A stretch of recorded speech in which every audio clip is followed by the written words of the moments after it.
Hello, Can family. Hope everyone is doing good, healthy. A lot of rumors are circulating and a lot of things which are making the international student believe that they will be going back, they will be need to pay the employers to get the PR, other things that move the province to get a PR. Let me just put my thoughts to it. You can also comment below what you feel about it because it's very important to understand what is currently going on with the immigration, and if it makes sense, please like and subscribe our channel. But again, if not, share your thoughts so that we can have a healthy conversation where the motive is not to win an argument but to make a point that how things usually works in Canada and how you need to prepare yourself to get a successful life in Canada.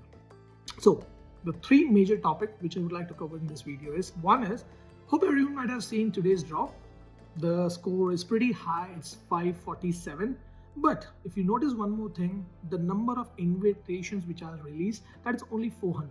But from last three draws, what we are observing is the draws are not regular, but even if it is happening, the invitations are very less. So last three draws, it was 500, then 400, and now today it's again 400 invitation. And that is one of the major reasons why the CRS point remain that high, and even it is boosted now to 547. There are very limited number of applicants, and mostly those individuals who might have experience from back home, LMI, PNP, those are the only applicants who can reach the score of 547 and above. The general population, if you're looking into a surrounding, around 99% of the international students will never reach to this score because that's the highest score at this point.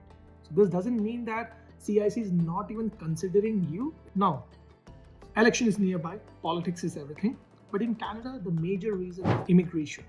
Because immigration is one of the things which was damaged severely in last 2-3 years because of the different policy which was implemented without even giving a thought. Canadian government is trying to control the temporary residents. If this could have done 1 year back, it would be much more better. Not near to the election, when especially there are thousands and lakh of international students are getting passed out each and every year.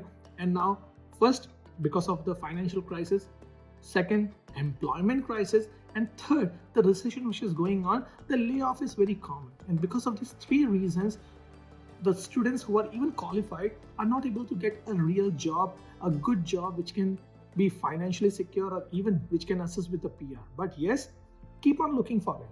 This is all temporary.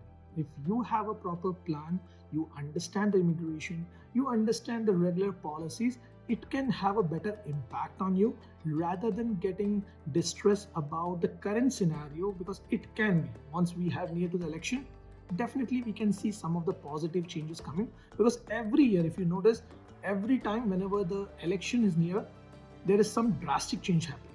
That 75 draw tier to PR, I would say I'm not too supportive in that decision, because that time lot of immigrants got PR, those were less educated, not able to speak English, and those were the one which had a very negative impact on the immigration, where people started to think that no, all the immigrants who comes, they don't speak English, they don't value the culture, they don't have professionalism. But again, yes, there is racism, yes, there might be discrimination, but you can tell, no, we are not like others, we respect others. Going to second topic, which is very common and very promptly circulating in social media, is applying for spousal open work permit as soon as possible. Apply for a study permit, don't wait for it. Okay, now there is like a different regulations are coming, so if you want to come to Canada, do it immediately. Keep one thing in mind, don't hurry on any kind of an applications. In immigration, keep one thing in mind, it's not about when you're submitting your application, it's all about how you submit an application and do you eligible for that or not. Yes, the changes can come. No one, I'm not objecting that, I'm not justifying that, I'm not saying it can be or it cannot be. But keep one thing in mind. If you are a student, you know that, okay, you are not eligible, how can you apply for a spousal open work permit? Or even you are on a work permit, try to get tier 0, 1, 2, 3 job. So yes, there is a public policy which says that you can apply for a spousal open work permit even if you are under tier 4 and 5 full-time job. But keep one thing in mind, I have explained that in previous videos also, the refusal rate when you're applying with even with a full-time tier 4 and 5 job is very high. So you don't want it to putting your application, placing your application incomplete, or just looking into it, okay, yeah, I can just submit my application, okay, let's hope for the best. Being an immigration professional, I usually send all the documents to the client to review, because again, your satisfaction is most important than a person who is representing you. So once again, it's your right to ask all the documents, review it, and if you are justified, definitely put an application in. But please do not rush on your application. What about after 6 months it get refused? And now this new regulations say that you cannot even apply for it. And this happened in past. And that's why my major motive of making this video is to understand each and every couple, each and every family, that yes, Canada is changing, there is negative immigration flow is going on, there are a lot of policy change happening, but it's your money, it's your time, it's your faith, and it's your trust what you are putting on an immigration firm.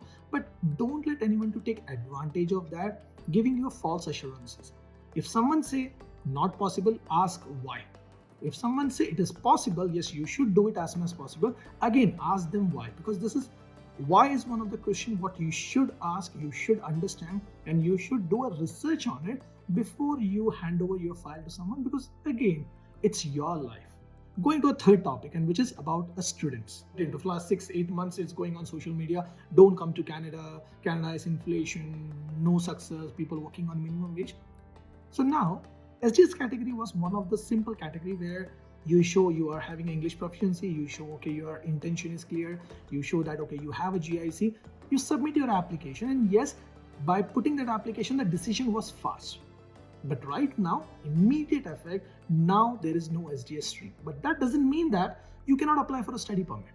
I have seen again from a lot of agents in India, from Pakistan, Nepal, once this new stream came where now SGS stream is cancelled, many agents are circulating this news in the other way. They're saying that okay, now you don't need a GIC, you don't need 20,000 plus in your bank, you can apply without that. Keep one thing in mind. If CIC has taken that out, that also show that now they don't care about the money which is coming here because of the student. They are just majorly concerned about that Canada only needs selective trades, selective sectors, selective individuals who have ability, education, experience, and those individuals who can bring money. All the students who wanted to come to Canada for study, or if you are watching and your family, friends, or anyone else, Canada is a very good country. Do a course where you have an interest, where you can justify that yes, by doing this course I may able to get a better success in Canada, I can get a better job, better paying job, I can get work permit, I can get PR. Okay, I will move back to my home country after completing the program and I will have a success. That kind of courses you should opt. So it's not talking like, so again, I'm not talking about Canada only. Anyone wanted to go abroad for study, always remember one thing. It's not about you go to Australia, New Zealand, Canada, UK or anywhere. It's all about look into the course which is good, positive, and have a surety of getting a better life. Even in India or even in Pakistan, Nepal, Philippines, Saudi, anywhere you study. But you always opt for a course which is giving you a future. But that perspective is very much different when individuals are going and studying abroad. Usually students are only looking into one thing, that okay, somehow they wanted to get an admission, somehow they want to come and study. Don't do that. If you are going for study, look into the prospects, the returns from that, so that you can make well-educated decision rather than your agent pushing you. They're saying that okay, now in Canada 20,000 GIC is not required, apply now. Don't do that.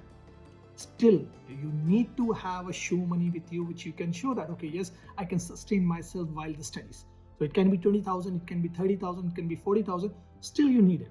Second, IELTS. Without IELTS, we never, even the SDS team, non-SDS team was there. Yes, you can apply with a lower IELTS.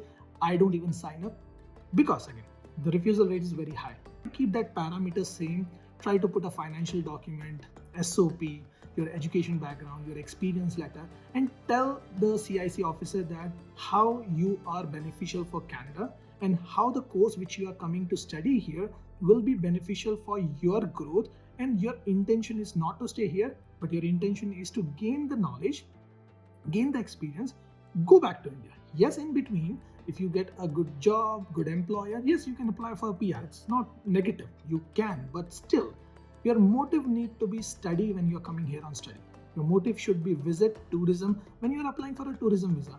Don't mingle it, don't try to get a loophole and try to get a shortcut in life, which is not good. And in immigration from last 4-5 years, it is very common. Please try to understand that you are spending a lot of money. That's also not your money, it's your parents' money. Invest in the right way. Don't come into a pressure of our agents. And again, if you have any doubts, any queries related to immigration, feel free to contact us. We will be very honest to you, saying that yes, you can do, no, you cannot do. But in both the cases, that is my responsibility and CAN team responsibility to make you understand why we gave some reasons to you. I really don't want to see you or anyone in this world to be sad, depressed. And again, the happiness is the key secret for which we are living. So I hope this kind of right information and the reasoning which I gave you, try to do some of your own research so that you can also able to share your thoughts. So I'm going to be dedicating my time on social media where let's have a talk so that we can bring a positive change and we can make this whole immigration stress-free, because that is only possible if you are educated, you know about what's going on in immigration, you started to understand that how immigration, politics, Canadian economy, this whole thing works, because it's not just about the immigration, it's about the various other factors too. I hope this video will reach maximum to those individuals who are trying to find an answer in a genuine advice. And once again, if you have any kind of doubts, query, comment below, or you can call us. It's CAN Immigration Services, and be a proud part of the CAN family member.